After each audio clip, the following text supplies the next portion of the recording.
River, have a look at this. Can you believe it? It's like St. Peter's. It looks exactly like St. Peter's. Tourists describing the Rotunda fresco, as quoted in the official capital guidebook, We the People. Welcome to part 2 of chapter 23 from Rulers of Evil, the Dome of the Great Sky. Beneath all this celestial revelry, Brumidi painted more Roman gods mingling with American mortals. Here is Vulcan, the god of fire and craftsmanship, planting his foot on a cannon, while his workers prepare munitions and weapons of death and destruction. And over here Neptune rises with his trident from the sea in a horse-drawn scallop-shell chariot. And where the wise mediatrix communicates with American scientists Benjamin Franklin, Samuel F.B. Morse, inventor of the code, and Robert Fulton, inventor of the steamship. And here the goddess immaculately conceived, the dreadnought Mary. Wearing the pentagrams and eagle headdress of Thomas Crawford's statue atop the dome's exterior, she mobilizes her sword and shield against a pack of fleeing sinners labeled tyranny and kingly power. Also a picture, by the way, of the cover of Rulers of Evil. Jupiter's mascot, the Roman eagle, glides just behind her, clutching a bunch of thunderbolts in his talons. Innocent in her flowing scarlet cape, the goddess is situated exactly beneath the deified George Washington, coming between him and the embattled viewing public gazing up from ground level. It is the graphic realization of Pio Nono's Ubi Primum, which decreed the Virgin Mary was, quote, set up between Christ and his church, always delivering the Christian people from their greatest calamities and from the snares and assaults of all their enemies. Unquote. The eagle gliding behind Mary explains the otherwise inscrutable seal of the United States Justice Department, which contains a wing-spread eagle surrounded by the motto Qui pro domina justitia sequitur, which stands for He who follows the goddess justice. Persephone, or Minerva, the mediatrix, when judging the sinfully dead in Hades, was called Justitia, or Justice. The He of the Justice Department's motto identifies the eagle, symbol of Rome. Rome follows the goddess Justice, that is, the immaculately conceived mother of God, in her judicial capacity. Rainbow sweeps across the lower quadrant of the dome of the sky from Benjamin Franklin to a young boy wearing a Smurf cap and a toga. The boy attends a goddess who reclines on a large horse-drawn reaper.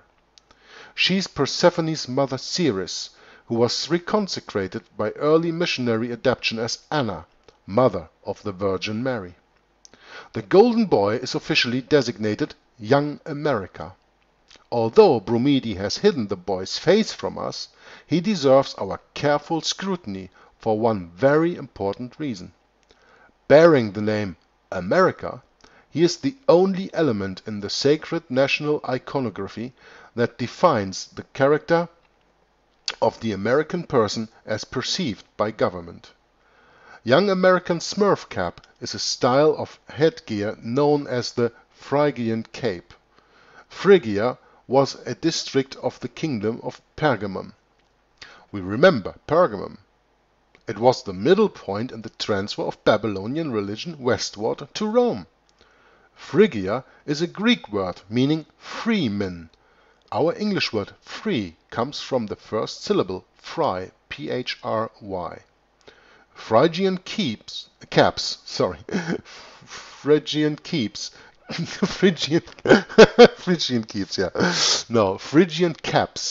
were given to freed Roman slaves to indicate their new liberated status.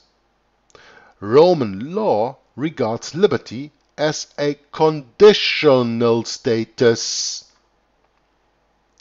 The freedom given to you by man can also be taken by man.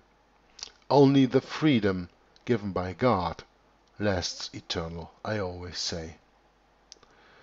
Phrygian caps were given to freed Roman slaves to indicate their new liberated status, but Roman law regards liberty as a conditional status. Once granted by a patron, it could be revoked at any time for any cause. Phrygian cap freedom, then, means liberty. Freed Roman slaves, by the way, were called liberti. To please Caesar. Once again, Phrygian cap freedom then means liberty to please Caesar. We remember from chapter 8 how Ignatius described such freedom in section 353.1 of his Spiritual Exercises. Quote, "We must put aside all judgment of our own, and keep the mind ever ready and prompt to obey in all things the hierarchical church. Of course, those liberty bold enough to protest that their superiors commanded lost their freedom, no matter how lucid and reasonable their own judgment might have been. They were reverted to slavery. Since the advent of the Febronian State Church, the reversion of Protestant liberty, or Protestants, to slavery has been so methodically insidious that it's hardly noticeable. The shackles are psychological, humanely fitted by increasing varieties of spiritual exercise. Like Aeneas, Anchises, Julius Ascanius, and their Trojan followers, most Americans are indeed Phrygian cap freemen, free to sacrifice their individuality to the greater glory of Rome." That means to sacrifice individuality for the collective purpose. As Virgil stated earlier in his work, as you remember from an earlier chapter of this book. I think it was chapter 21 or 22. You get the gist? If not, go back and read that chapter again. Most Americans are indeed Phrygian cap freemen, free to sacrifice their individuality for the greater glory of Rome. What is that else than patriotism where they got you with? You sacrifice your own life for the better of the state, right? But the state is Rome and not what you think it is. So, get out of the deception. Study this. Read the whole book again. The farther I go in this book, the more important seem to me the earlier chapters were. Think I have to read it also all over again. Like Aeneas, Anchises, Julius Ascanius, and their Trojan followers, most Americans, let's say everyone who is not in a kind of power position, are indeed Phrygian freemen, cap freemen, free only to sacrifice their individuality to the greater glory of Rome.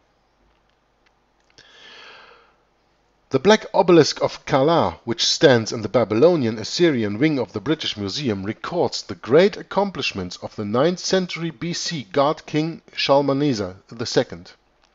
In a scene depicting various monarchs paying obeisance to Babylon, we see one monarch kneeling before Shalmaneser, worshipping him. And this is the picture that I put in the video here. Shalmaneser in turn offers a sacrifice to an 8-pointed star set within a bird's wing and tail feathers. Inscriptions identify this kneeling monarch as King Jehu of Israel. Remarkably, according to the New Catholic Encyclopedia, Jehu's likeness here is the only known contemporaneously rendered portrait of a biblical personage. More remarkably, Jehu is wearing the Phrygian cap. Like Bromides' Young America, Jehu's liberty is subject to the mood of his god king. So here you read something that appears in the Bible, and you have a sketch from that.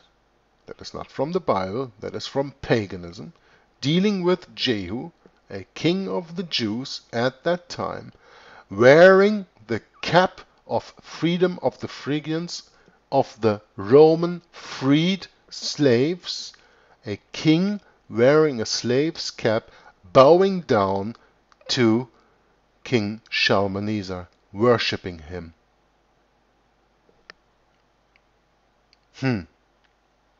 So the Jews were not only worshipping God, no, they always fell off that belief and worshipped sun worship and other men, like in this sketch, whatever you want to call it, this picture that I put up here of the freedom cap. See for yourself. Falling from the belief of God, the God of the Bible, and you will be punished. Oh, and the Jews got punished in Babylon and beyond for that. The Bible confirms the testimony of the black obelisk. At 2 Kings 10 verse 31 we read, quote, Jehu took no heed to walk in the law of the Lord God of Israel with all his heart. Unquote.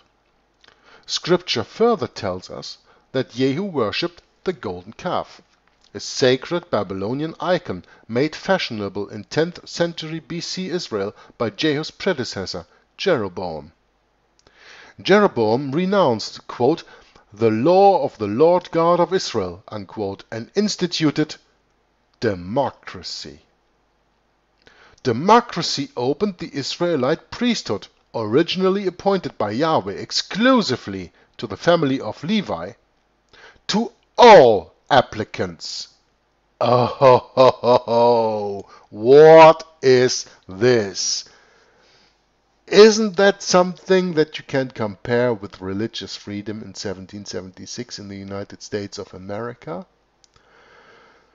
Democracy opened the Israelite priesthood originally appointed by Yahweh exclusively to the family of Levi to all applicants. Before 1776, the political world ruling in the United States of America, which were then 13 colonies, was only open to Protestants and not to Catholics. So, with religious freedom and the founding of the nation-state of 1776, the United States of America, religious freedom opened the door for Catholics, and here in the Bible history we read that the democracy opened the Israelite priesthood originally appointed by Yahweh exclusively to the family of Levi to all applicants. It's another way to sail around the law of God, something Rome is very, very good in. Consequently, Yahweh's priesthood was infiltrated by non-believers and foreign sympathizers. They prepared the way for Jehu to make of himself a Phrygian freeman, obligated to conquer with obedience of the understanding in all things which his superior Shalmaneser II commanded, exactly as the black obelisk explains in lucid visual terms. As a direct result of Jehu's departure from the God of Israel, the Israelite nation began falling apart. It was ultimately destroyed by Caesarian Rome, the legitimate heir to Shalmaneser's Babylonian authority, as it passed down through Pergamum. When was it ultimately destroyed? The Israel of God of the Bible, ultimately destroyed by Caesarian Rome in 70 AD, exactly as Jesus predicted in Matthew 24. And there will be no stone left upon another for the destroying of the temple and the destroying of the city. 70 weeks are determined on thy people and on thy holy city Jerusalem, to make an end of discretion. 70 weeks, 490 years, and then it's over. It's over. You are no longer the exclusive recipients of God's law. but it will be brought to the Gentiles afterwards. It was ultimately destroyed by Caesarian Rome, the legitimate heir to Shalmaneser's Babylonian authority, because Rome is the heir of Babylon. Rome is the modern Babylon. Rome and Babylon are the same. Go to Alexander Hislop's The Two Babylons, and you understand why. Well, the author continues, running throughout this cosmic battle of the face is a highly refined Kabbalah involving the concept of golden calf. The word calf in Hebrew, the language of Jehu and Jeroboam, is I can't read that word here in Hebrew written, pronounced eagle. Aha! Running throughout this cosmic battle of the face is a highly refined Kabbalah involving the concept of golden calf. The word calf in Hebrew, the language of Jehu and Jeroboam, is pronounced eagle. Whereas Jehu gave his people Shalmaneser's golden eagle to worship, the church militant has trained the American public to worship Rome's golden eagle, which surmounts every flagpole. Could it be that if we show respect, affection, or loyalty toward the national eagle, we create the presumption of worshipping the golden calf, and so alienate ourselves from the God of the Bible, and in the vacuum find ourselves under the rule of the church militant? Well, think about it. Could it really be that we are all duped into doing things in a way that means something totally different to the all-knowing God, and He will pour out His wrath on our ignorance because we just didn't bother to study those facts available? Well, a lot of people say that God will not punish the ignorant, and I'm quite sure that He won't. But on the other hand, this is already more than ignorance, not to read the signs, not here and there to read a book and question everything. The reason why I am here today and sitting this and reading this book is because I question everything. I didn't used to. Oh, I was gullible. I have to admit that. But I'm not so much anymore. And I'm glad I'm not. And now reading this book really opens my eyes. And while we think it is nothing to, show respect, affection, or loyalty toward the national eagle, that actually stands for a golden calf, and we all know what happened to the golden calf when Moses came down Mount Sinai with the 10 Commandments in his hand, and what happened to the golden calf they built at that time. And we find ourselves under the rule of the church militant, regimini militante ecclesiae, the Society of Jesus, the Jesuits. We alienate ourselves from God of the Bible, and in the vacuum that we've alienated ourselves from the God from the Bible of, we find ourselves under the rule of the Jesuits. On the bottom of page 260, the author continues, according to J.C. Judson, in his biography of the signers of the Declaration of Independence, as General Washington was planning his famous expedition against Cornwallis at Yorktown, quote, the army was destitute, the government treasury was empty, her credit shivering in the wind, unquote. Suddenly, a miracle in the annals of philanthropy occurred. Robert Morris, Superintendent of Finance, the highest officer in the United States under the Articles of Confederation from 1781, personally raised 80 cannon and 100 pieces of field artillery.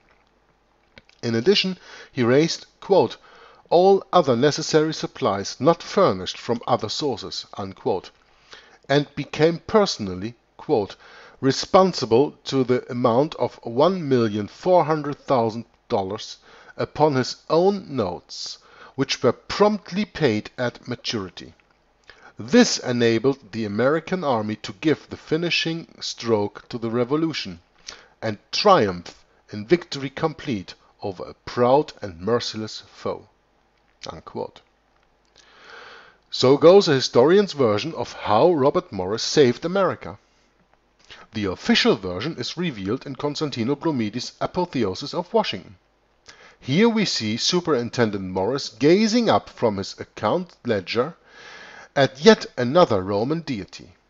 We recognize the deity from the familiar caduceus in his right hand. From the winged scandal he is thrust to within kissing distance of Morris' lips. From the shadowy bag of gold and tantalizingly dangles in Morris's face. The deity is Mercury, the psychopomp, the trickster, the patron deity of commerce, deceivers, and thieves. Mercury, the brilliant, lovable Pied Piper deity who deceived the souls of sinful humanity into following him exuberantly down into the oblivion of Hades. Just as Sebastiano Ricci's painting subtly established the Mercury as the guiding spirit of modern Roman Catholicism, Bromidi's painting acknowledges the same deity's ascendancy over the fulfillment of the American Revolution. Amazing stuff, these pictures. Well, I'd say amazing stuff, these pictures. So now I have to check something here. Yeah, amazing stuff, these pictures, right? And now I'm going to give you a real good explanation of this. I'm going to open here another website from hoocher.com, the Apotheosis of Washington, and I will give you an explanation that is not in the Book of Rulers of Evil, but that will go very deep into explanation and showing the pictures. So have a look and listen at my explanation I give to you. The Apotheosis of Washington is an image that would seem very strange to most of us, but not one that would have been viewed that way by many of our so-called founding fathers, among whom George Washington was a Mason. He, unlike other slave-owning founding fathers, did free his slaves upon his death. He did what was moral, ethical, and right. Well, yeah, I don't agree with that writing here, but here comes the first picture, the Apotheosis of Washington, as seen looking up from the Capitol Rotunda. The Apotheosis of Washington is the very large fresco painted by Italian artist Constantino Bromidi in 1865 and visible through the oculus of the dome in the rotunda of the United States Capitol building. The fresco is suspended 180 feet above the rotunda floor and covers an area of 4,664 square feet. The figures painted are up to 15 feet tall and are visible from the floor below. The dome was completed in 1863 and Bromidi painted it over the course of 11 months at the end of the Civil War. He was paid $40,000, which is almost $600,000 in 2008 worth of dollars for the fresco, fiat money, yeah. Bromidi had worked for 3 years in the Vatican under Pope Gregory XVI and served several aristocrats as an artist for palaces and villas, including the Prince Torlonia. He immigrated to the United States in 1852 and spent much of his last 25 years of his life working in the capital. In addition to the Apotheosis of Washington, he designed also the Bromidi corridors. The Apotheosis of Washington depicts George Washington ascending to the heavens. Apotheosis stands for the elevation or exaltation of a person to the rank of a god. Deification, right? Washington, the first U.S. President and Commander-in-Chief of the Continental Army during the American Revolutionary War, is allegorically represented, surrounded by figures from classical mythology. Washington is draped in purple, a royal color, with a rainbow arch at his feet, flanked by the goddess Victory, draped in green, using a horn, to his left, and the goddess Liberty to his right. Liberty wears a red cap, symbolizing emancipation from a Roman tradition where sons leaving the home would be given a red cap. She holds a fasce in her right hand and an open book in the other. Forming a circle between Liberty and Victoria are 13 maidens, each with a star above their head, a pentagram representing the original 13 colonies.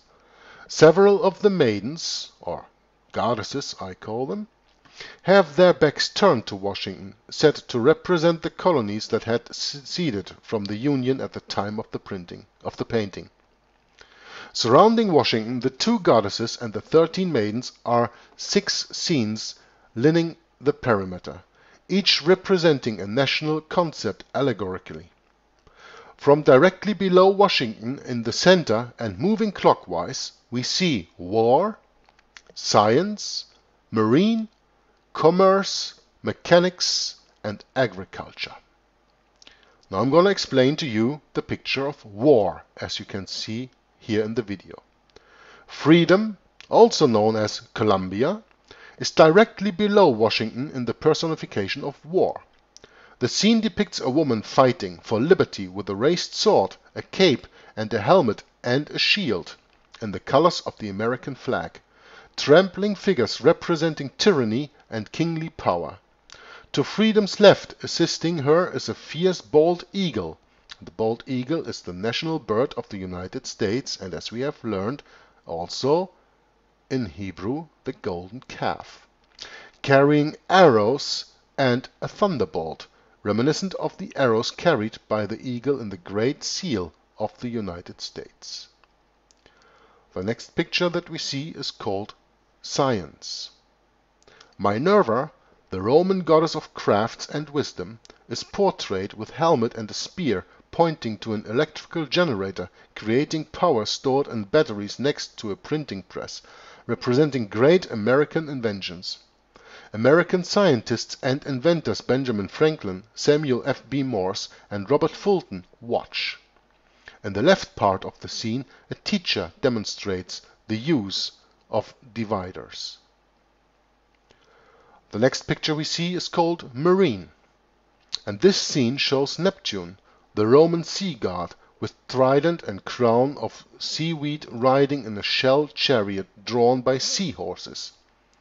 Venus, the goddess of love born from the sea, is depicted helping to lay the transatlantic telegraph cable which ran from America to the telegraph field in Ireland. In the background is an ironclad warship with smokestacks. Next picture coming up is called Commerce. Mercury, god of commerce, with his winged petastos and sandals and the caduceus, is depicted giving a bag of gold to American Revolutionary War financier Robert Morris. To the left, men move a box on a dolly. On the right, the anchor and sailors lead into Marine. The next picture is called Agriculture. Ceres, the goddess of agriculture, is shown with a wreath of wheat and cornucopia, symbol of plenty, while sitting on a McCormick mechanical reaper. The personification of young America in a liberty cap holds the reins of the horses, while the goddess Flora gathers flowers in the foreground. So now you got an explanation of these pictures, and I'm gonna add another one that was missing here, but I don't remember the name right now. You will see it in the video, but there's no description of that given, so I cannot explain that one. But this was already an extra explanation that was not given in the book Rulers of Evil that I found on another site. But you see now, this is really amazing stuff, these pictures. And what these pictures tell, they all tell you a story. You know? They all tell you a story. Like so many of the testimonies presented in this book, the supremacy of the church militant, the publication of Sun Tzuan strategies in a Western language, the names, the numbers, the dates, the locus and layout of the federal city, the architecture, the statuary, the monuments, the emblems, the frescoes, the ceremonies, they come not from the trickster's victims, but from the trickster himself. Mercury? Satan. It's as if as if the point of the trick is to warn the victim beforehand in words and pictures that he or she is about to be tricked. A con is much sweeter when the mark actually consents to the con. That way the trickster's conscience is clear. Constantino Brumidi continued decorating the dome of the great sky well into his 70s. In 1879, at the age of 74, while painting Penn's treaty with the Indians, on the rotunda frieze, he slipped from the scaffold. Dangling 58 feet from the marble floor, he held on until help came. He escaped a deadly fall, but the shock of the experience killed him a few months later. And this continues chapter 23, the dome of the great sky. Hey! Quiet! Come here! Take a look! It looks like St. Peter's. Washington in the lap of Rome. The mirror image of the beast. It's like St. Peter's. Where are we? It's like St. Peter's.